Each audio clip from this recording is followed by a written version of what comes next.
Bir kishi zamonamizda bo'lgan ishlardan katta bir kompyuter kompaniyasiga shu ish joyi borligi haqida bir e'lon bo'ldi, kirmoqchi bo'ldi. Farroshlikka. Boshqa ish qo'lidan kelmaydi, faqat farroshlik. U bilan suhbatlashib, uni ishga oladigan kotib buni chaqirdi, o'tirib suhbat qildi, savollarga javob berdi. Haligi kotib aytdi, "Mayli, biz siz bilan bog'lanamiz, qabul qilingan, qilinmaganizni xabarni beramiz, e-mailingizni bering bizga" dedi. E-mail pochta. Nima kattalarga aytayapman, e-mailingizni bering dedi. Haligi odam aytdi, "Meni e-mailim yo'q" dedi. Shu zamonda, shu asrda yashab turib, e-mailingiz yo'qmi sizda dedi. G'arib endi bu. Ha, yo'q dedi. Bo'ldi, qabul qilinmadi. Chunki asringizdan orqada qolib ketibsiz dedi. Farroshlikka ham yaramadi. Endi qo'lni tushirib o'tirish kerak-da. Bo'ldi endi men bo'lgan ekan. Farroshlikka ham yaramaydi. Yo'q, u himmati bor odam edi.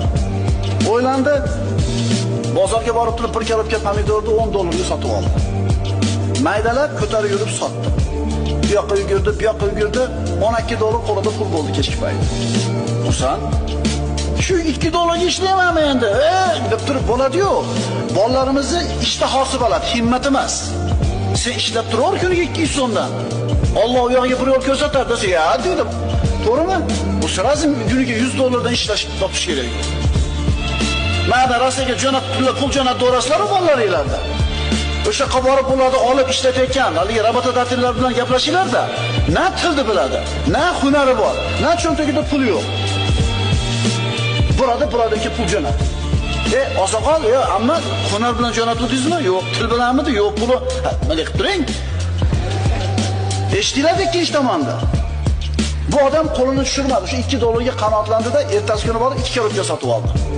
Yugurdi, sotdi. 2 korobkadan yaxshiroq foyda qoldi. Haligi ishni qilib uddasidan o'tgandan keyin himmati yana ko'tarildi.